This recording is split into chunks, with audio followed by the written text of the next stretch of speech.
بسم الله الرحمن الرحيم.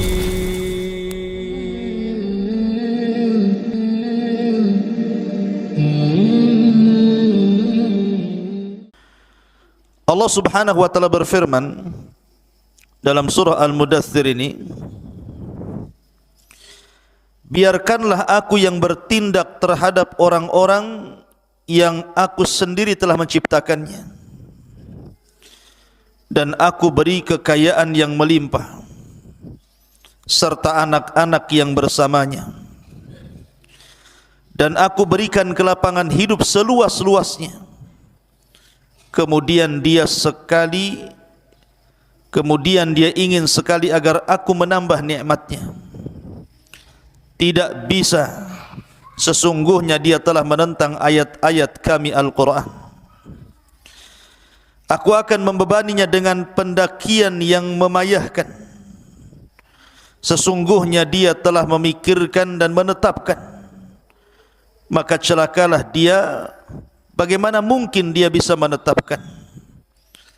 Sekali lagi celakalah dia, bagaimana mungkin dia bisa menetapkan? Kemudian dia merenung dan memikirkan, lalu berwajah masam dan cemberut, kemudian berpaling dan menyombongkan dirinya. Tiba-tiba dia mengatakan, Al-Quran itu hanyalah sihir yang dipelajari dari orang terdahulu. Ia hanyalah perkataan manusia, maka kelak aku akan memasukkan ke dalam neraka Saqar. Dan tahukah kamu apa itu Saqar? Saqar tidak meninggalkan dan tidak membiarkan yang menghanguskan kulit manusia. Ma'asyiral muslimin yang dimuliakan Allah Subhanahu wa taala, surah Al-Mudaththir ini ayat 11 dan seterusnya mengkisahkan tentang kisah seorang yang sangat dicela dalam Al-Quran. Jadi satu-satunya orang yang dicela oleh Allah Subhanahu wa taala di dalam Al-Quranul Karim. Siapa dia? Al-Walid ibnu Mughirah, ayahanda daripada Khalid ibnu Walid Saifullah. Ma'asyiral muslimin yang dimuliakan Allah Azza wa Jalla, sebelum saya masuk kepada kisah yang ingin saya ceritakan, kita mengenal dulu siapa sosok Al-Walid ibn Mughirah ini. Al-Walid ibn Mughirah ini punya catatan penting dalam sejarah, terutama sejarah orang-orang Quraisy. Salah satunya adalah ketika Ka'bah mengalami kerusakan karena terjadi perang kabilah ketika itu, dan Rasul ketika itu usianya masih 15 tahun. Jauh, masih belum diangkat menjadi nabi dan rasul.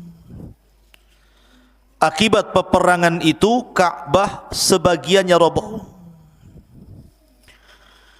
Akhirnya orang-orang Quraisy sepakat untuk merobohkan semuanya, kemudian membangun dari awal.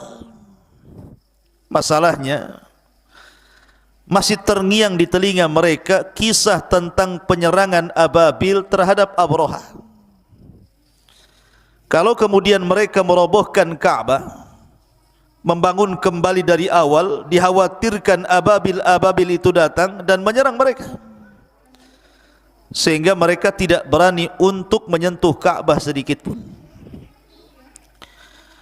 Lah, di antara orang yang sangat berani adalah Al-Walid ibn Mughirah. Al-Walid ibn Mughirah membawa peralatan semacam palu. Kemudian dia mengatakan kepada orang-orang Quraisy, biarlah aku yang memulainya. Kalau memang terjadi sesuatu, maka akulah yang celaka.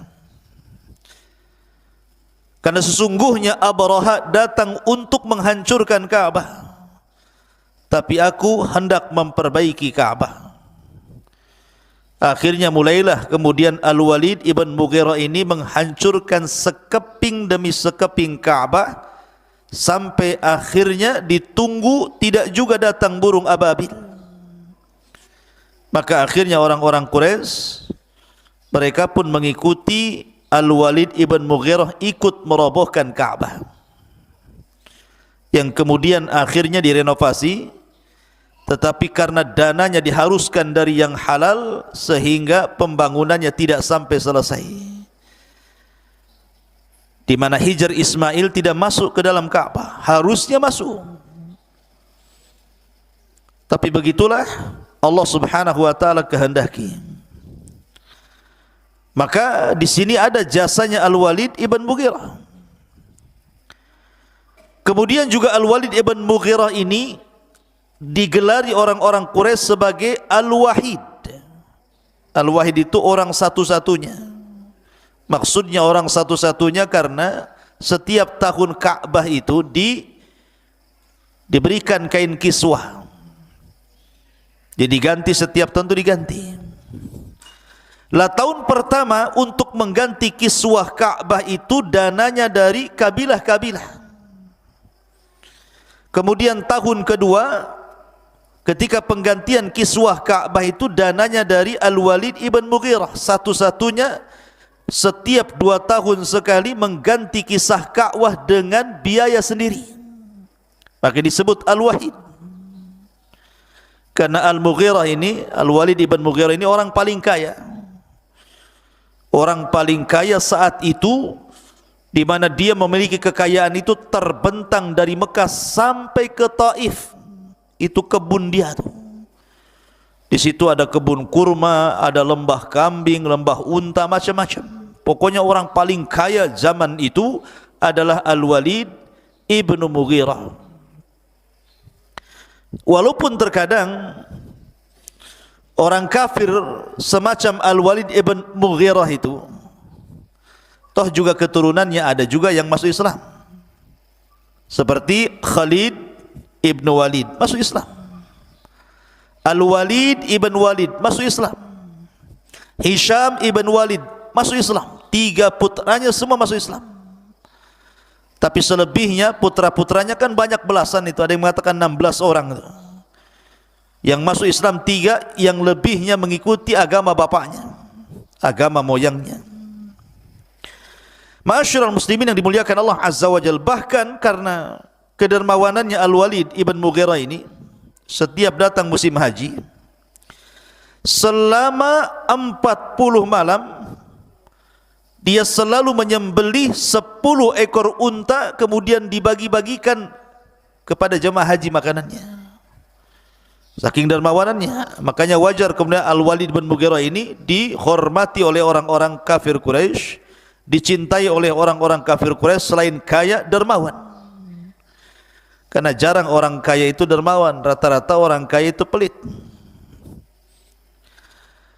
Lah adapun kaitan kisah dengan kisah yang kita bawakan dalam surah Al-Mudaththir ayat 11 itu sampai terakhir, kisahnya seperti ini, ikhwan. Jadi suatu ketika Al-Walid ini datang kepada Abu Bakar Siddiq radhiyallahu an. Kemudian bertanya soal Nabi sallallahu alaihi wasallam dan Al-Qur'an yang turun kepada Rasul. Maka Abu Bakar pun kemudian membacakan beberapa ayat Al-Qur'an, karena Al-Walid seorang penyair pujangga sehingga dia memuji, tertarik ingin mendengarkan Al-Qur'an langsung dari Nabi sallallahu alaihi wasallam.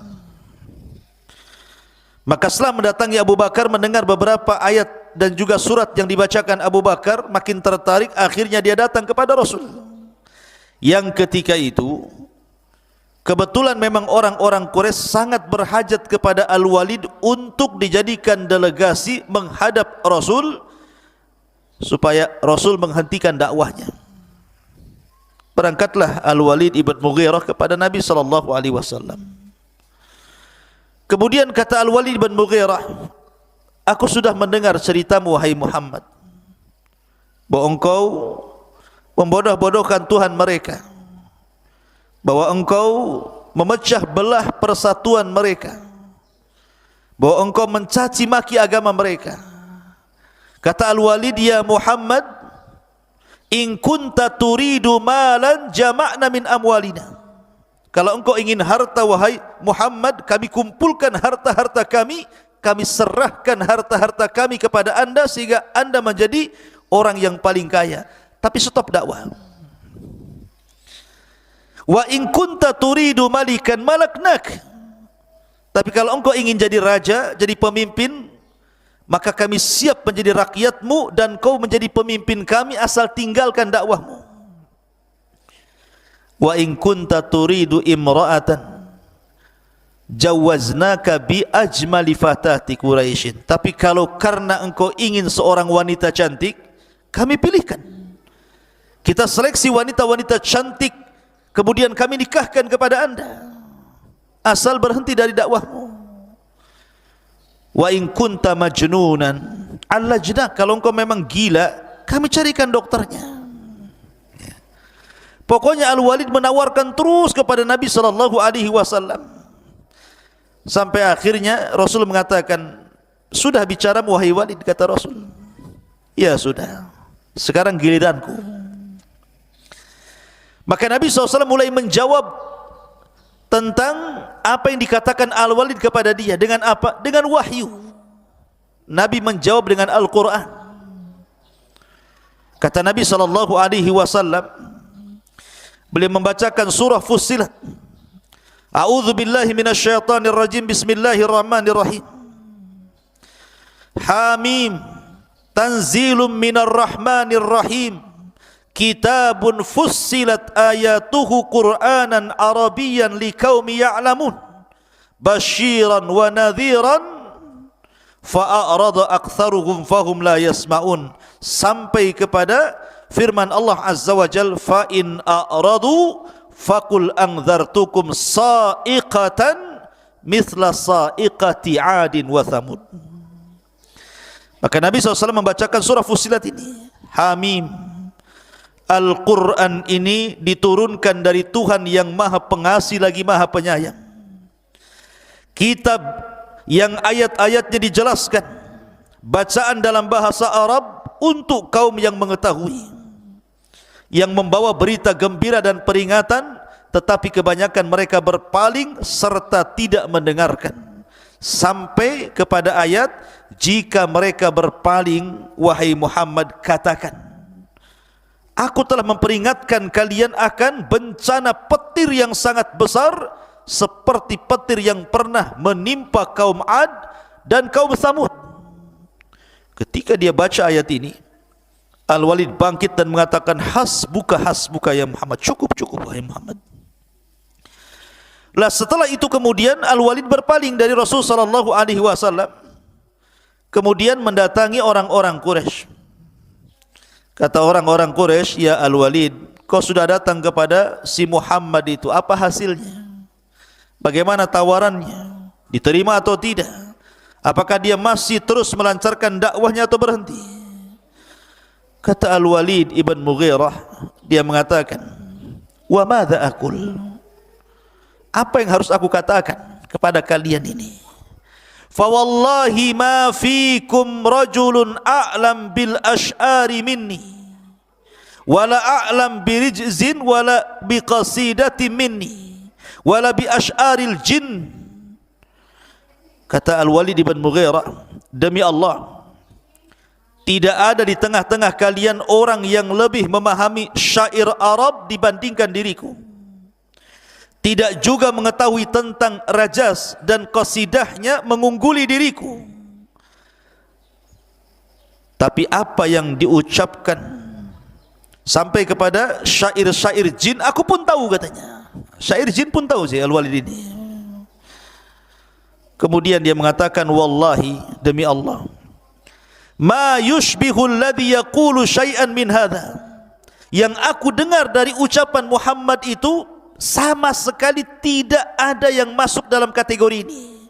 Dia bukan syair, bukan rajaz, bukan qasidah, bukan syair jin. Fa wallahi, demi Allah, dia bersumpah lagi, inna la qawluhu alladhi yaqulu halawa wa inna alaihi la talawa wa innahu la muthmiru a'lahu muddiqu asfalah wa innahu la ya'lu wa ma yu'la wa innahu la yakhtibu ma tahtahu. Demi Allah, apa yang diucapkan si Muhammad itu, maksudnya dari Al-Quran itu sesuatu yang sangat manis, memiliki kenikmatan saat mendengarnya. Bagian atasnya berbuah sementara bagian bawahnya begitu subur. Perkataannya begitu tinggi dan tidak ada yang mengunggulinya, serta menghantam apapun yang ada di bawahnya. Malah memuji Rasul.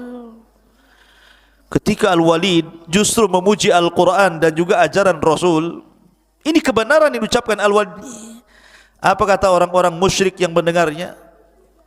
Al-Walid sudah terpengaruh dengan si Muhammad. Dia sudah, jangan-jangan sudah masuk Islam dia. Lah Al-Walid pun kemudian pergi meninggalkan orang-orang Quraisy. Seandainya ketika itu ikhwan, Al-Walid masuk Islam, satu Quraisy masuk Islam. Kenapa? Karena Al-Walid itu tokoh sentral. Yang kedua, orang yang paling kaya. Dia bisa berdakwah dengan kekayaannya dan ucapannya didengar masalahnya. Tetapi hidayah itu milik Allah Azza wa Jalla. Orang-orang Quraisy berbisik satu dengan yang lainnya, gimana Al-Walid ini? Begini-begini. Rupanya datanglah Fir'aun yaumat ini. Siapa? Abu Jahal. Abu Jahal dengan Al-Walid dengan satu kabilah Bani Makhzum. Kata Abu Jahal, biar si Walid itu saya yang urus katanya. Kenapa dia bisa mengucapkan perkataan seperti itu? Akhirnya kemudian Abu Jahal pun mendatangi rumahnya Al-Walid dengan muka yang masam, dihidangi makanan tidak dimakan, dikasih minum tidak diminum, kemudian seolah-olah wajahnya musam. Kata Al-Walid, ya Abal Hakam, maksudnya Abu Jahal, ada apa dengan kamu? Suruh makan tak mau makan, suruh minum tak mau minum, wajah pun musam, ada apa? Maka Abu Jahal mengatakan, ya Walid, engkau tahu posisi engkau di hadapan kaum ini, kau ini seorang pemimpin. Dan aku dengar kaum, wahai Al-Walid, mereka sudah mengumpulkan harta-harta mereka untuk diberikan kepadamu. Karena engkau telah datang kepada Abu Bakar dan juga Muhammad, kemudian engkau makan dari makanan keduanya. Padahal engkau tahu bahwa mereka sudah diboikot selama 3 tahun lamanya. Kenapa kau tega makan di rumah Abu Bakar dan juga di rumah Muhammad? Sehingga kaum menganggap engkau ini orang miskin dan mereka mengumpulkan harta untuk memberikan kepadamu. Marah Al-Walid, orang paling kaya digituin. Bangkit dia mengatakan, hei Abul Hakam, kamu tahu tidak ada orang yang paling kaya di Quraisy kecuali saya. Buat apa mereka mengumpulkan harta kemudian diberikan kepadaku? Kata Abul Hakam, begitulah kaummu kepadamu. Mereka hanya menghendaki agar ucapanmu dicabut, kemudian kau mengucapkan sesuatu kebalikan dari apa yang telah kau ucapkan. Akhirnya kemudian kata Al-Walid, kalau gitu kumpulkan semua orang-orang Quraisy. Maka berangkatlah Al-Walid dengan Abu Jahal. Kemudian orang-orang sudah berkumpul di sekitar haram. Maka mulailah kemudian Al-Walid berceramah. Apa isi ceramahnya?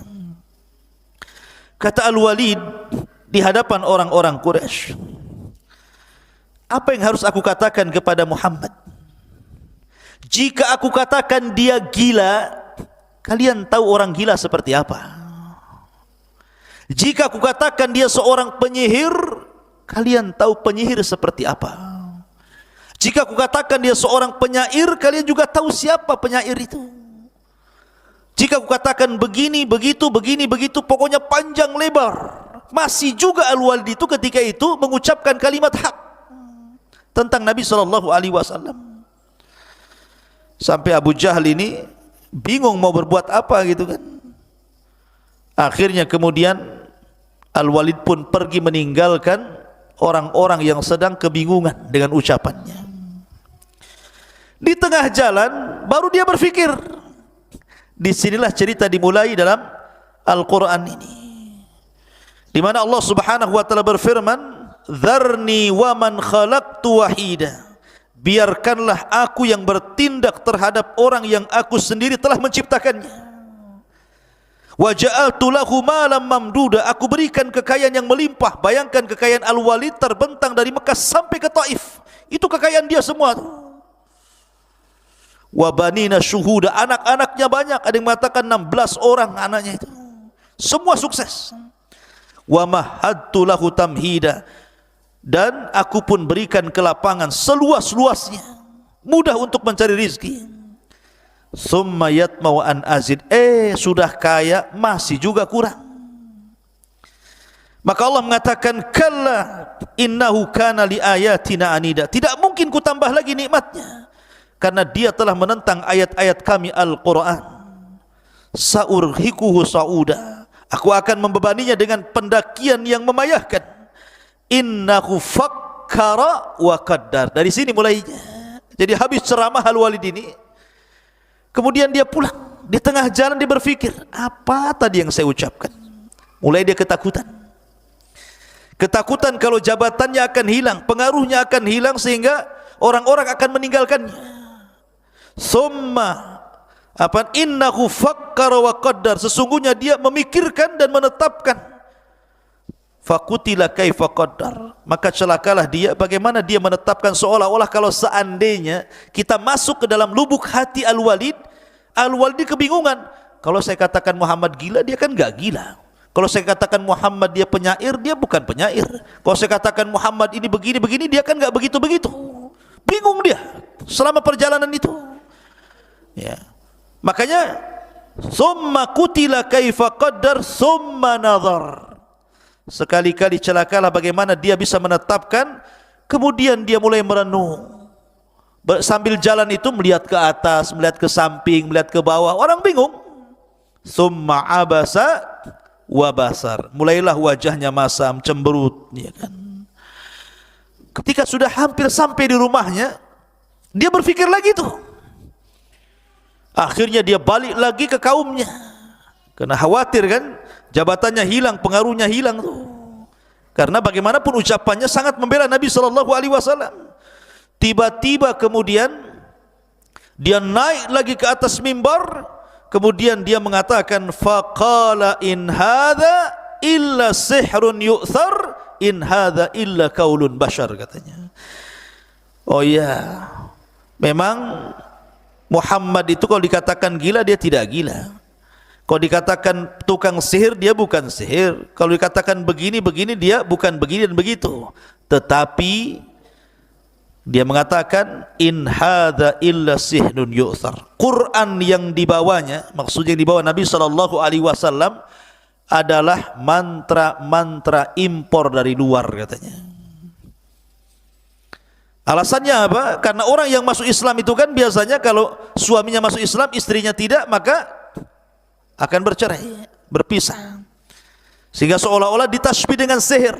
Karena siapapun yang masuk ke agama Rasul pasti akan bercerai-berai. Jadi Quran itu adalah mantra-mantra impor dari luar, katanya. In hadza illa qaulun bashar. Dan Quran itu ucapan manusia, bukan dari Allah.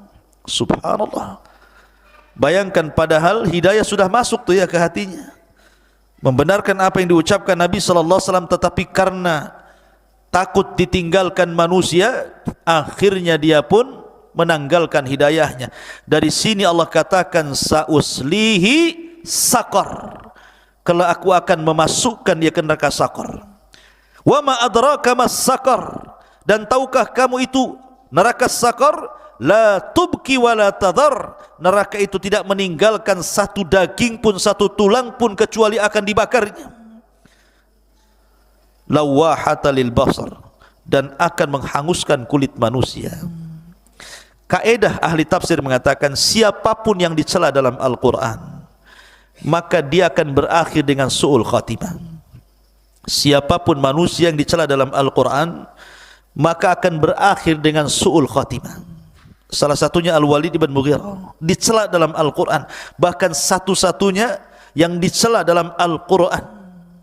Sampai begitu banyak ayat yang ditunjukkan kepada Al-Walid ibn Mughirah ini. Lihat Abu Lahab dicela dalam Al-Quran, tabbat yada abi lahabin wa tab, mati su'ul khatimah. Lihat Abu Jahal dicela dalam Al-Quran. Ara'aita alladhi yanha abdan idha salla. Ara'aita in kana alal huda aw amara bittaqwa. Ini turun kepada Abu Jahal. Dicela dalam Al-Quran. Abu Jahal mati su'ul khatimah. Kemudian di sini Al-Walid dicela dalam Al-Quran. Sa'uslihi sakar. Kami masukkan dia ke neraka sakar. Maka Al-Walid pun mati dalam kondisi su'ul khatimah. Siapapun yang dicela dalam Al-Quran tidak akan selamat. Tapi lihat orang-orang yang memusuhi Rasul luar biasa dengan tenaga, waktu dan dananya, tapi Quran tidak mencelanya. Belakangan mati husnul khatimah. Seperti siapa? Abu Sufyan. Abu Sufyan ini musuh Rasul. Dia yang memimpin perang Uhud. Bahkan Rasul mengalami kekalahan dan hampir mati. Dia habiskan waktu tenaganya.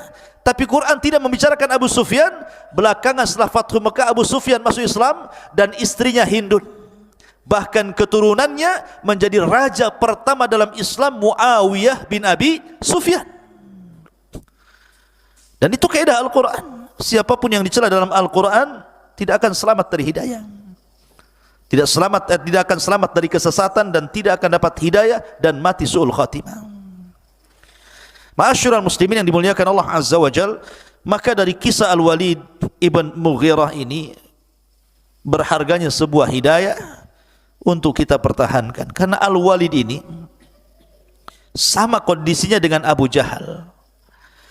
Sebenarnya ikhwan, Abu Jahal itu tidak mengingkari apa yang dibawa Nabi SAW secara mutlak, tidak. Karena suatu ketika Abu Jahal ini pernah berbincang-bincang dengan Akhnas ibn Syurek al-Thaqafi.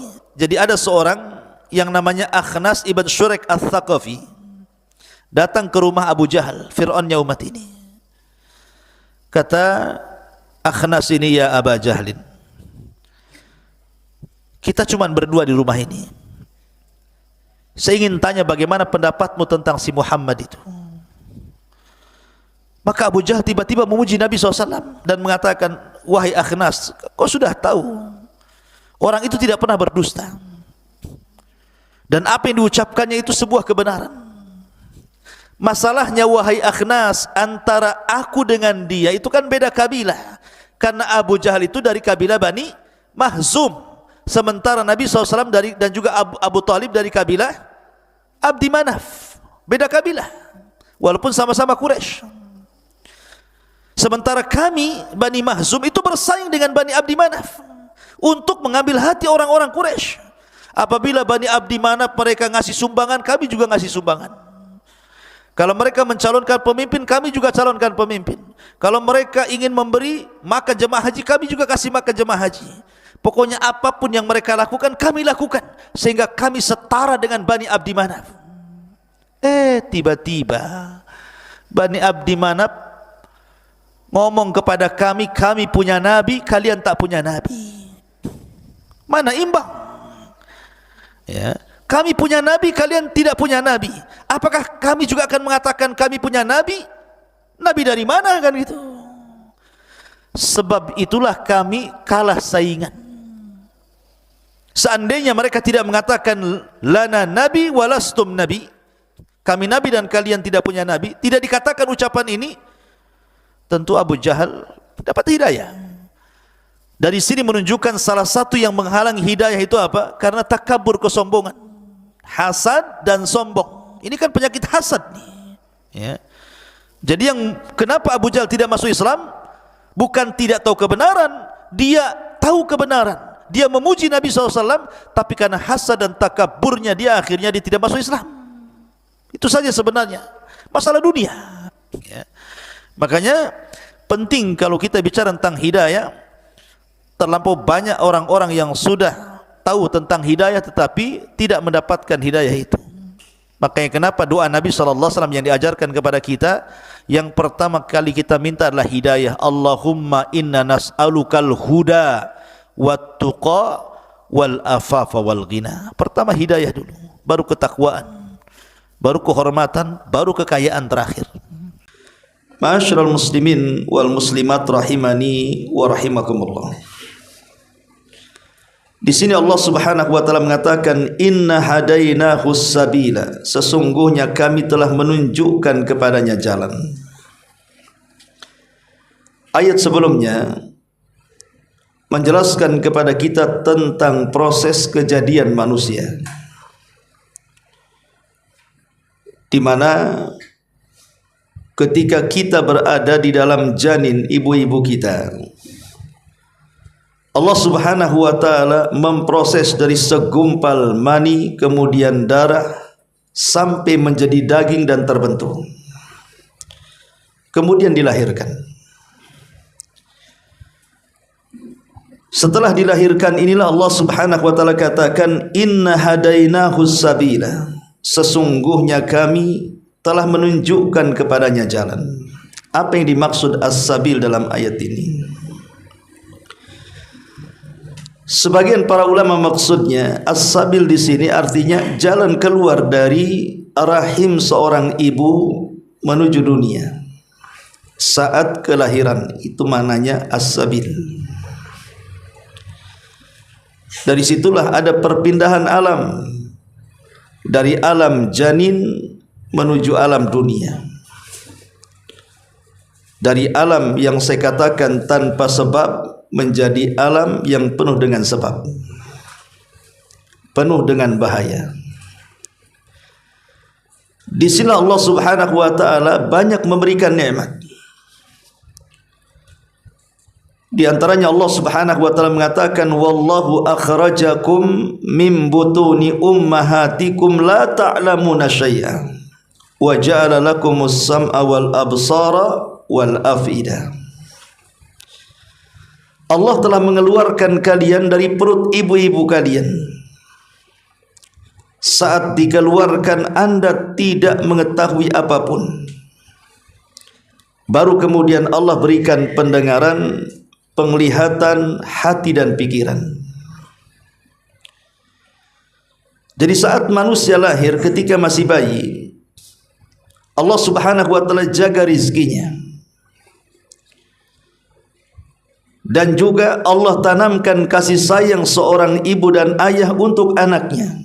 Anda bisa bayangkan, Allah Subhanahu wa taala menyebut kelahiran dan menyusui itu sangat menyusahkan bagi seorang ibu. Apalagi ketika dia hamil, macam mana susahnya seorang ibu hamil itu. Tidak bisa bergerak seperti kita laki-laki bergerak. Makan saja diatur, tidur saja ada posisi khusus. Belum lagi saat melahirkan sakitnya yang luar biasa, terancam nyawa. Tapi kenapa setelah kemudian bayi itu lahir, seorang ibu tidak membencinya, malah justru menyayanginya? Itu adalah rizki dari Allah Subhanahu wa taala. Allah tanamkan perasaan sayang seorang ibu kepada anaknya. Sebab kalau Allah tidak meletakkan rasa sayang, pasti seorang ibu akan timbul kebencian kepada bayinya. Bagaimana menyusahkannya kita ini saat di perut ibu kita. Begitu juga seorang ayah. Bagaimana dia kemudian mencari rizki lelah dan letih siang dan malam hanya untuk menghidupi keluarganya tanpa pamrih. Itu semua adalah nikmat yang Allah anugerahkan kepada kita. Sampai kemudian kita besar, barulah kemudian Allah berikan ilmu pengetahuan dengan wasilah pendengaran, pandangan dan pikiran. Baru kita cerdas. Karena dengan telinga kita bisa menyerap ilmu dengan cara mendengar. Dan dengan melihat kita bisa membaca. Makanya Imam Bukhari saat ditanya tentang kunci memperoleh ilmu itu apa? Apa kata Imam Bukhari? Kathratun nazari ilal kutubi. Banyak memandang kepada kitab-kitab. Maksudnya banyak membaca. Dan membaca itu dengan penglihatan, karena orang buta tidak bisa membaca. Baru apa yang dibaca itu terpahami dengan hati dan pikiran. Akhirnya terkuasailah banyak ilmu pengetahuan. Sebagian manusia ada yang jadi dokter, ada yang jadi pilot, penemu, profesor dan yang semacamnya. Itu nikmat dari Allah Subhanahu wa taala.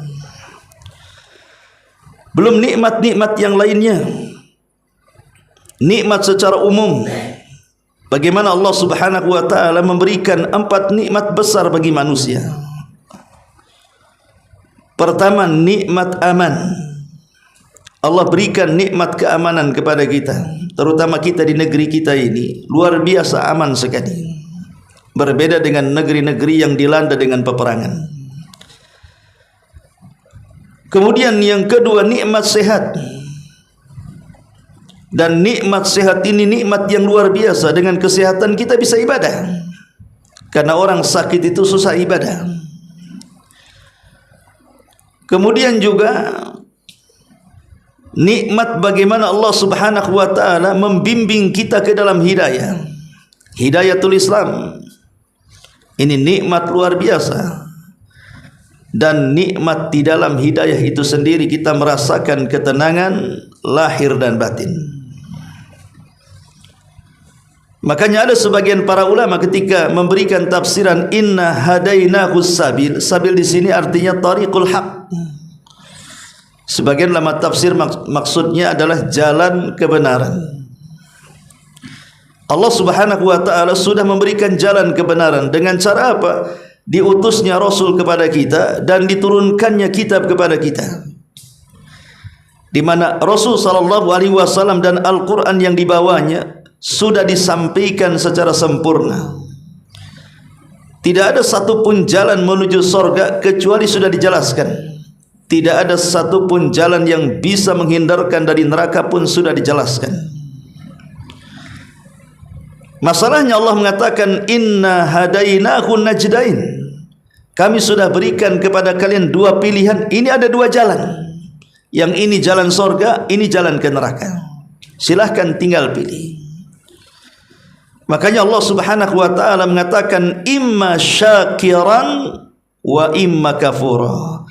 Setelah banyak nikmat yang Allah anugerahkan sejak kita dalam janin, kemudian lahir, kemudian besar-besar, diberikan pandangan, penglihatan, pikiran, mendapatkan kasih sayang orang tua, ayah dan ibu, mendapatkan lingkungan pendidikan dan yang semacamnya. Dan kita mendapatkan arahan-arahan agama. Maka apakah kita setelah itu menjadi orang yang bersyukur ataukah justru menjadi orang yang kufur? Makanya Allah mengatakan imma syakiran wa imma kafura. Karena manusia itu cuma ada 2 kelompok saja. Ada yang bersyukur dengan nikmat-nikmat yang tadi saya sudah jelaskan, ada yang kufur. Ada yang bersyukur, akhirnya kemudian mereka pun diberikan tambahan nikmat oleh Allah Subhanahu wa taala. Ada yang kufur, yang akhirnya dicabut nikmatnya.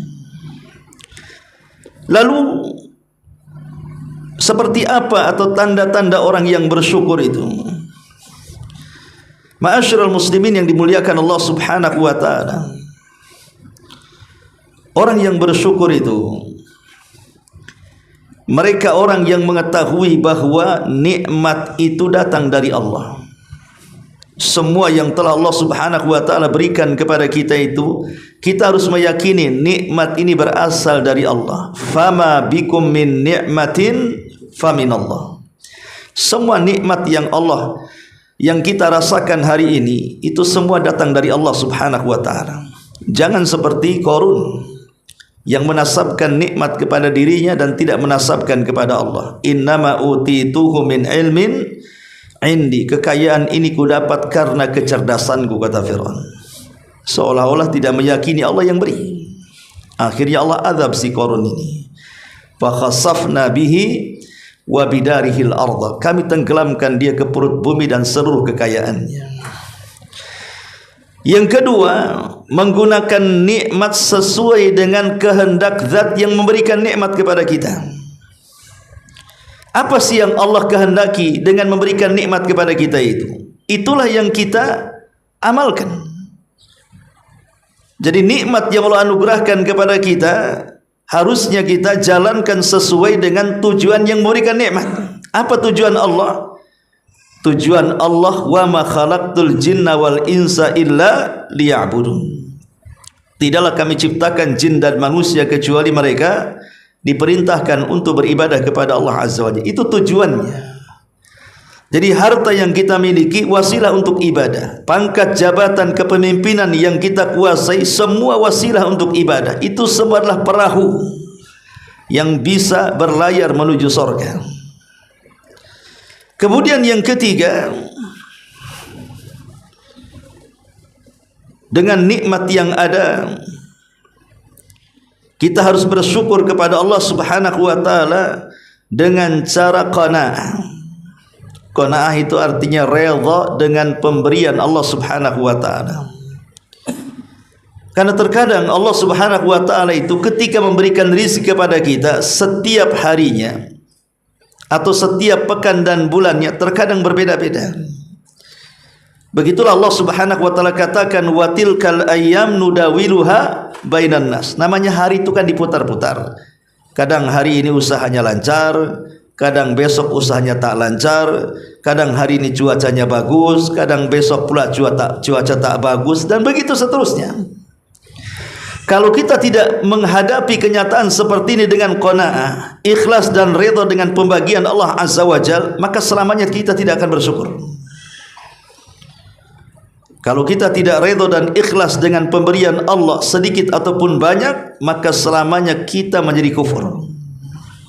Maka alamat syukur nikmat adalah senantiasa qanaah, redha dengan segala bentuk apapun pemberian Allah kepada kita. Kemudian yang keempat, jangan tertipu dengan kekayaan, dengan pangkat dan jabatan. Karena semua adalah titipan dari Allah Subhanahu wa taala. Harta yang kita miliki, badan kita loh, dari kepala sampai kaki juga milik Allah.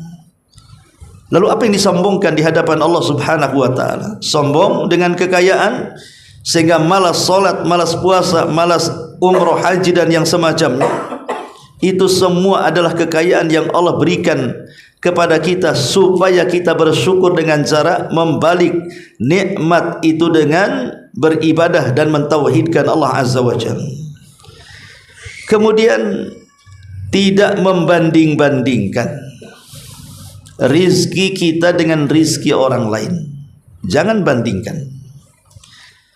Jangan katakan kenapa si fulan sukses, kenapa saya tidak. Kenapa si fulan sehat, kenapa saya tidak. Kenapa si fulan berhasil, kenapa saya tidak. Jangan pernah bandingkan. Karena Allah Subhanahu wa taala ketika menurunkan rizki kepada kita itu sudah diatur seadil-adilnya. Allah tidak mungkin zalim dengan hambanya. Allah sudah mengatur dengan seadil-adilnya. Nikmat yang Allah berikan kepada si kaya dengan nikmat yang Allah berikan kepada si miskin itu berbeda, dan itu bentuk keadilan.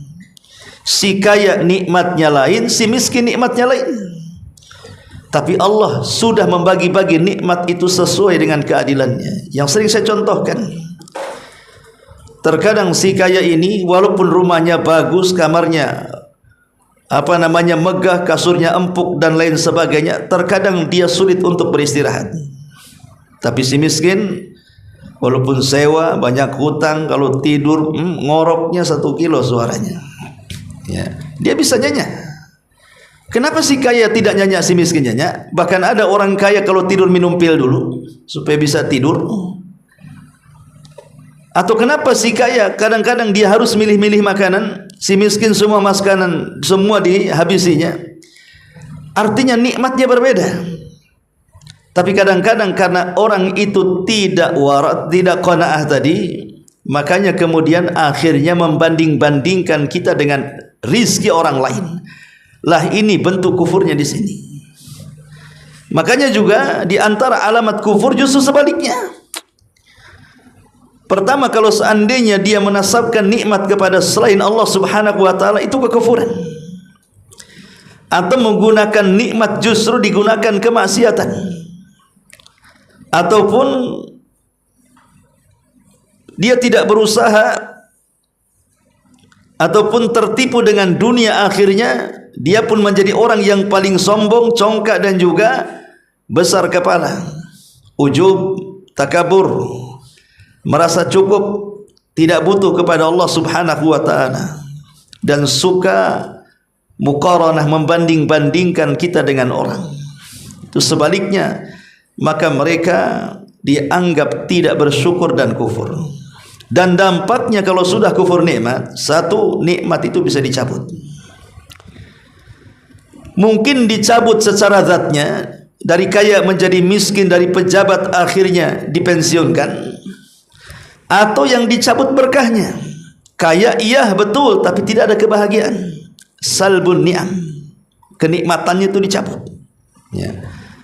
Ataupun salbut taufik, boleh jadi mungkin hidayahnya dicabut oleh Allah Subhanahu wa taala, sehingga dia tidak bisa menemukan jalan kebenaran akibat kekufurannya terhadap nikmat Allah Subhanahu wa taala. Atau boleh jadi dijauhkan dari Allah Subhanahu wa taala ketika dia kufur nikmat, makin jauh dengan Allah, malas salat, malas baca Quran, malas zikir, malas mengaji, dan begitu seterusnya. Kemudian boleh jadi Allah Subhanahu wa taala menjauhkan manusia dari dirinya.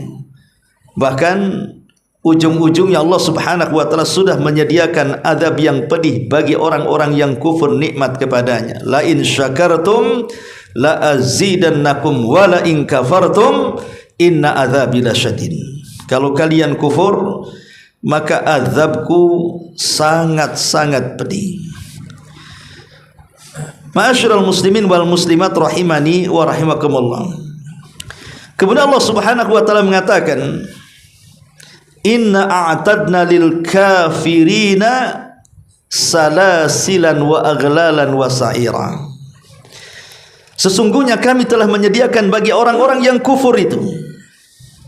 Jadi manusia tadi saya katakan dengan nikmat ada dua kelompok, yang satu kufur nikmat, yang satu syukur nikmat. Maka yang syukur nikmat ini diancam oleh Allah Subhanahu wa taala, inna a'tadna, sesungguhnya kami sudah siapkan. Apa yang disiapkan Allah? Neraka.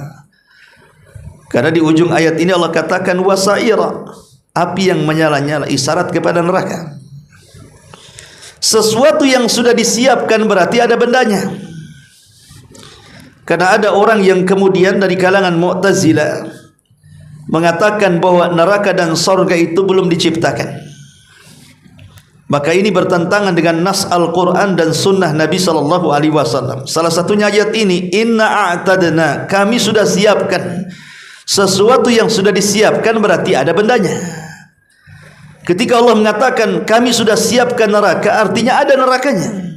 Dan keduanya sudah diciptakan, baik surga ataupun neraka, dua-duanya sudah diciptakan oleh Allah, dan Rasul pernah memandangnya dan masuk ke dalamnya. Adapun surga, Rasul pernah masuk ke dalamnya. Bahkan Nabi SAW pernah diperlihatkan istana mewah milik Umar bin Khattab radhiyallahu anhu di dalam surga. Apa kata Rasul? Dakhaltul jannah fa idza ana bi qasrin minadz dzahab. Aku masuk ke dalam surga, tiba-tiba di hadapanku dikagetkan dengan istana yang terbuat dari emas. Kemudian Rasul mengatakan, liman hadza Jibril, ini istana dari emas ini untuk siapa? Maka Jibril mengatakan, li rajuli min Quraisyin, untuk anak muda dari bangsa Quraisy. Kata Nabi, fa dhanantu annahu ana, jangan-jangan itu untuk saya kan dari Quraisy. Tapi Nabi SAW tidak yakin, bertanya lagi, liman hadza Jibril, tegaskan lagi wahai Jibril, untuk siapa istana ini? Barulah Jibril mengaku, li Umar ibn al-Khattab radhiyallahu an, istana ini milik Umar. Maka Rasul penasaran seperti apa di dalam istana itu. Ketika masuk, rupanya di depan pintu istana ada bidadari milik Umar. Maka Rasul menundukkan pandangannya, kemudian balik dan tidak jadi masuk. Setelah peristiwa itu, Rasul menceritakan kepada Umar, ya Umar, aku melihat istanamu di sorga. Bahkan aku masuk ke dalam sorga dan melihat istanamu yang megah di sorga itu. Aku ingin tahu dalamnya. Masalahnya ada bidadarimu di sana. kutundukkan pandanganku, kemudian aku berbalik arah dan keluar dari sorga.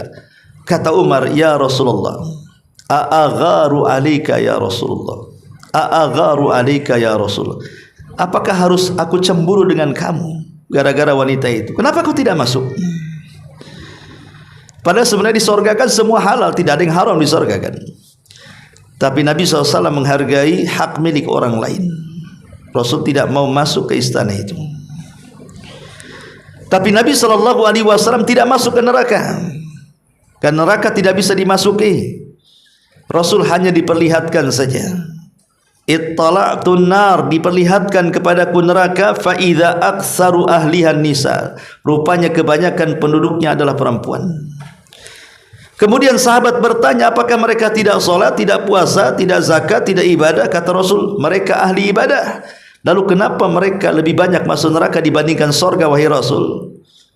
Mereka tidak kufur kepada Allah, tapi kufur kepada suaminya.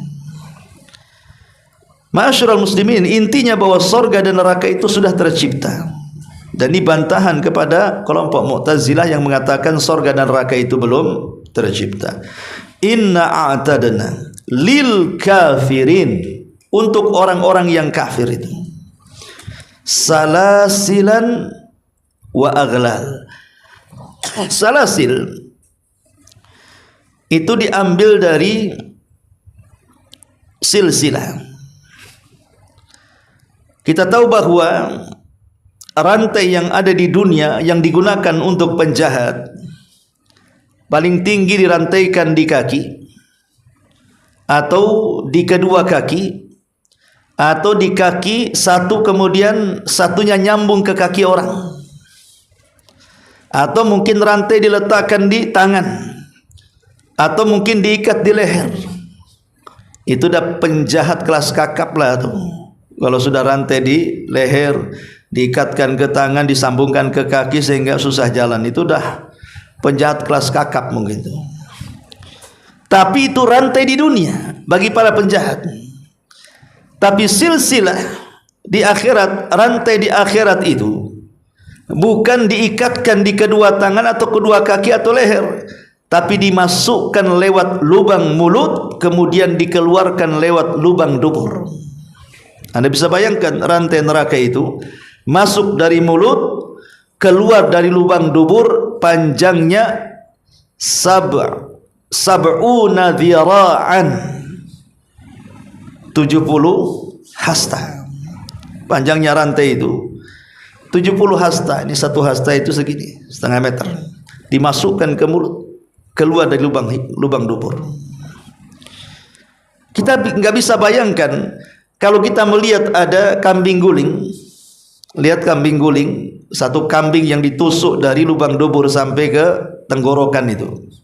Seperti itulah rantai penduduk yang digunakan untuk menggeret penduduk neraka itu.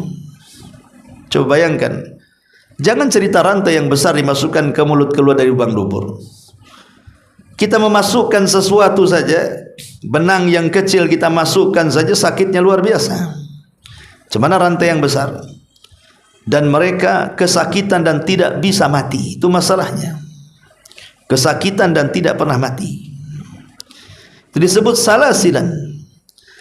Adapun aghlal, salasilan wa aghlal. Adapun aghlal di sini maksudnya belenggu, itulah rantai yang diikatkan di leher, tangan dan kaki. Jadi selain rantai itu diikatkan di kedua kaki, kedua tangan dan leher, rantai juga dimasukkan ke dalam mulut dan keluar dari lubang dubur. Inna lillahi wa inna ilaihi rajiun. Salasilan wa aghlalan wa sa'ira, dan mereka dimasukkan ke dalam neraka sa'ir. Neraka sa'ir disebut sa'ir karena apinya menyala-nyala. Apinya itu menyambar-nyambar. Ada yang mengatakan bahwa sa'ir adalah api yang dinyalakan oleh Allah Subhanahu wa taala yang bisa membakar kulit dan daging-daging penduduk neraka. Dan itu disyaratkan Di dalam surah An-Nisa, kullama nadijat juluduhum baddalnahum juludan ghairaha liyadhuqul adzab. Setiap kulit mereka terbakar, hangus habis dengan daging-dagingnya, maka kami akan gantikan daging dan kulitnya dengan daging dan kulit yang baru. Kemudian dibakar lagi, kesakitan lagi. Kemudian setelah terbakar habis, dagingnya juga habis, digantikan dengan kulit dan daging yang baru. Begitulah Allah siksa penduduk neraka hatta liyadzuqul adzab, supaya mereka merasakan azab Allah Subhanahu wa taala. Itulah neraka sa'ir. Kalau sudah mengejar dan membakar, bisa mengelupaskan kulit dari badan kita. Naudzubillah. Ma'asyiral muslimin yang dimuliakan Allah Subhanahu wa taala. Neraka sa'ir ini untuk siapa? Neraka yang menyala-nyala, yang apinya mengejar-ngejar itu. Disebutkan di beberapa ayat dalam Al-Quran. Pertama surah Al-Mulk ayat 10. Allah Subhanahu wa taala mengatakan, wa qalu law kunna nasma'u aw na'qil ma kunna fi ashabis sa'ir. Kalau dahulu di dunia kami mendengar dan berakal, tentu kami tidak akan menjadi penduduk neraka sa'ir. Jadi orang-orang yang saat di dunia punya pendengaran tapi tidak digunakan untuk mendengar hal-hal yang baik, punya pikiran tapi tidak berfikir untuk hal-hal yang positif, maka mereka akan menyesal di akhirat, karena mereka akan dimasukkan ke neraka sa'ir. Ataupun orang-orang yang mereka memakan harta anak yatim. Allah mengatakan, innal ladzina ya'kuluna amwalal yatama zulman innama ya'kuluna fi butunihim naran wa sayaslawna sa'ira. Sesungguhnya orang-orang yang memakan harta anak yatim secara zalim, sebenarnya mereka itu telah menelan api sepenuh perutnya, dan mereka akan dimasukkan ke dalam neraka sa'ir, api yang menyala-nyala di dalamnya.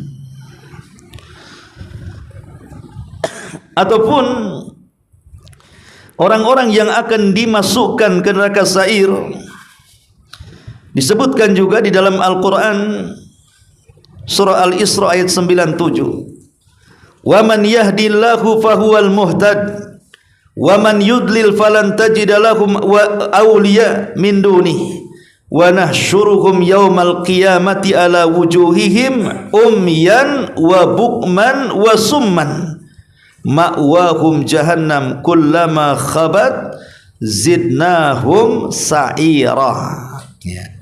Dan barang siapa yang ditunjuki Allah, maksud diberikan hidayah oleh Allah, dialah yang mendapatkan petunjuk yang sesungguhnya. Tapi barang siapa yang disesatkannya, maka sekali-kali kamu tidak akan mendapatkan pertolongan bagi mereka selain daripada Allah. Dan kami akan mengumpulkan mereka pada hari kiamat, diseret atas muka-muka mereka dalam keadaan buta, bisu, peka. Tempat kediaman mereka adalah neraka jahanam. Tiap-tiap kali nyala api jahanam itu akan padam, kami tambah lagi bagi mereka nyalanya. Artinya sa'ir. Sa'ir itu artinya api yang menyala-nyalanya akan dihidupkan kembali dan menyambar lagi mereka. Jadi orang-orang yang memilih kesesatan dibandingkan petunjuk, maka mereka akan dimasukkan ke dalam neraka sa'ir. Termasuk orang yang mendustakan hari kiamat. Allah mengatakan dalam surah Al-Furqan ayat 11, bal kadzabu bis-sa'ati wa a'tadna liman kadzdzaba bis-sa'ati sa'ira. Bahkan mereka mendustakan hari kiamat, dan kami menyediakan neraka yang menyala-nyala atau neraka sa'ir bagi siapa yang mendustakan hari kiamat. Begitu juga orang-orang yang suka mengikuti tradisi nenek moyang dan menentang ajaran Islam. Maka Allah mengatakan dalam surah Luqman 21, wa idza qila lahum ittabi'u ma anzalallah qalu bal nattabi'u ma wajadna alaihi aba'ana awalau kana syaitan yad'uhum ila adzabis sa'ir. Ya.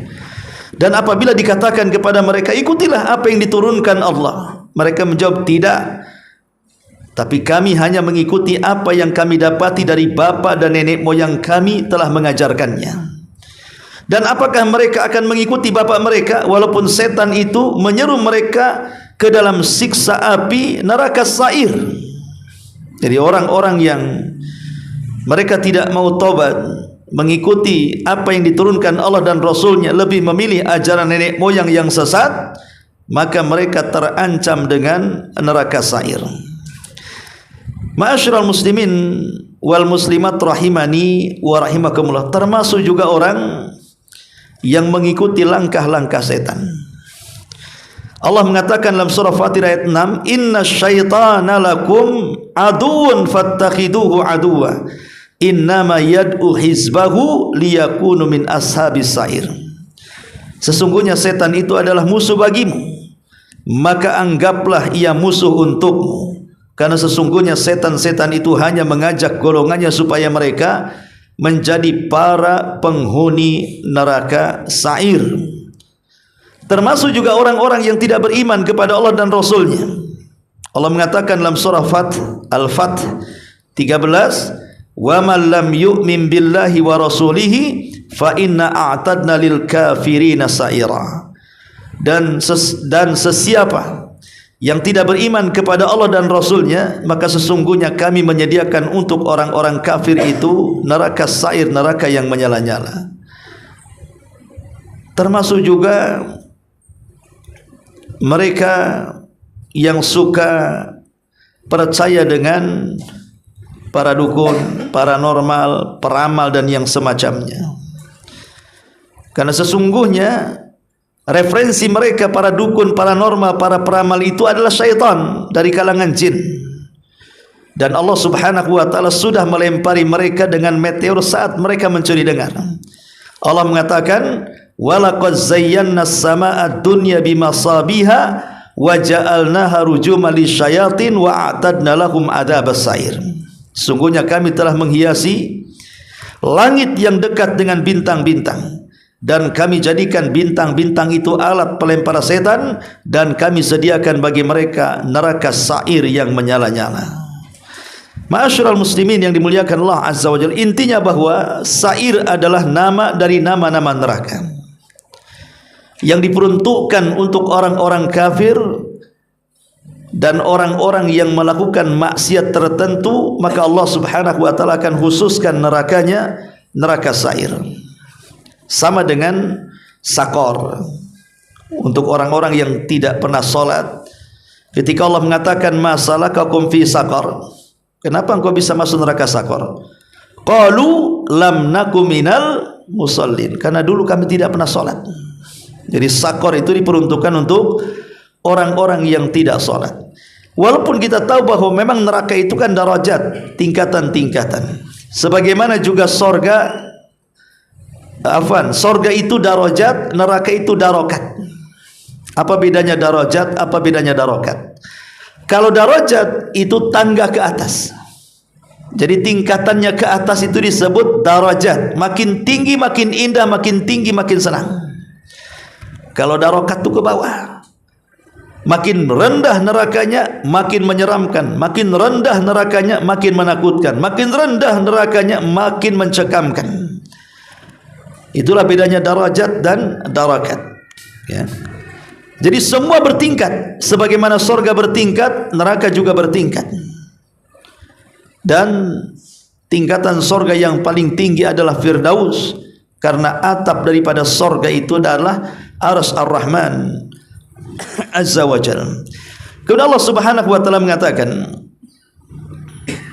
"Inna a'tadna lil kafirina salasila wa aghlala wa sa'ira. Innal abrar." Sesungguhnya orang-orang yang berbuat baik. Al-abrar diambil dari al-bar, masdarnya birrun, ya. Jadi disebutkan al-abrar di sini.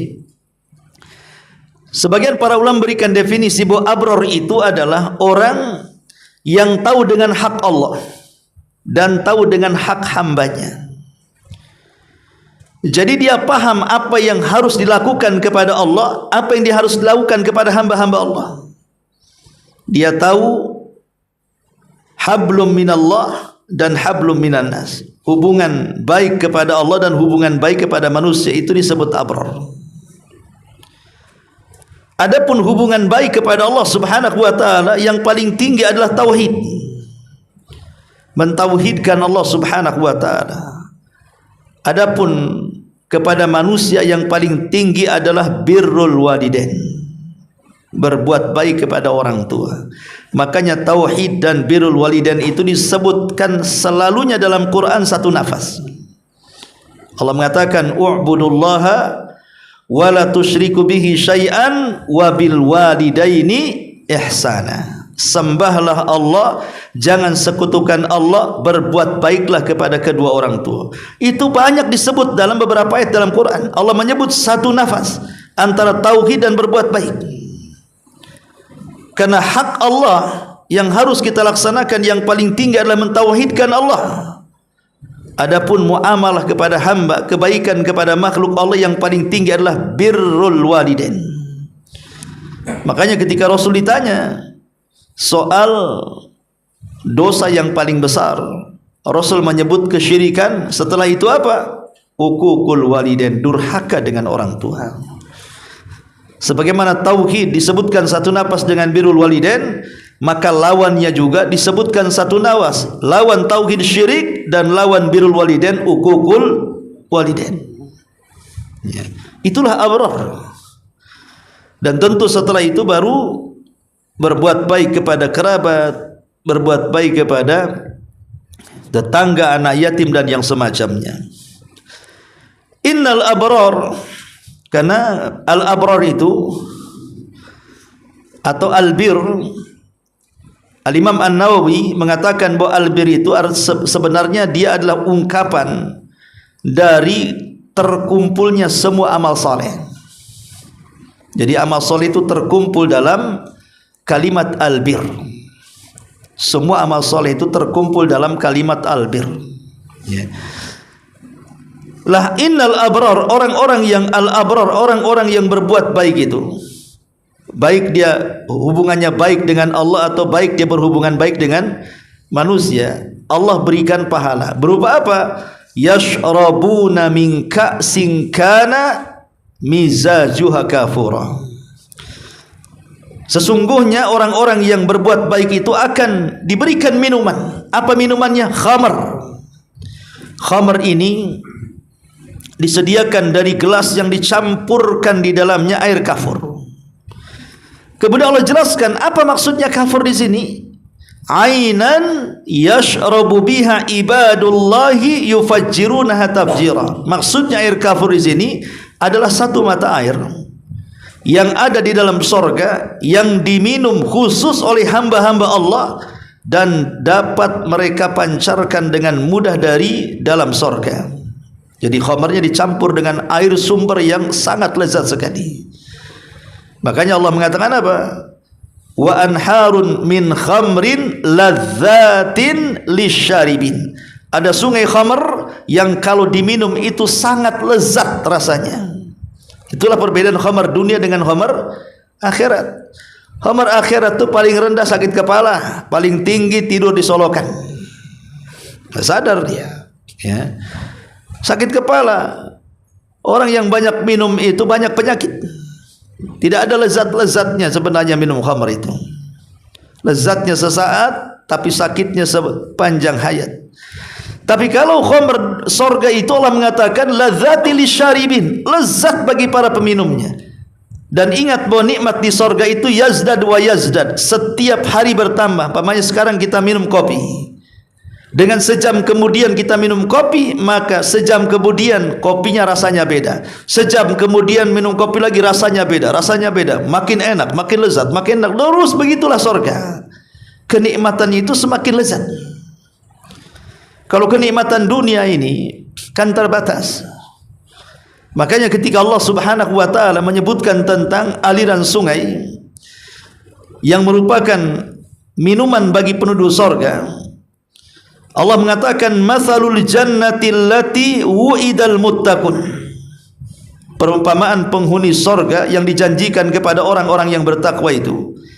fiha anharun min ma'in ghairi asin.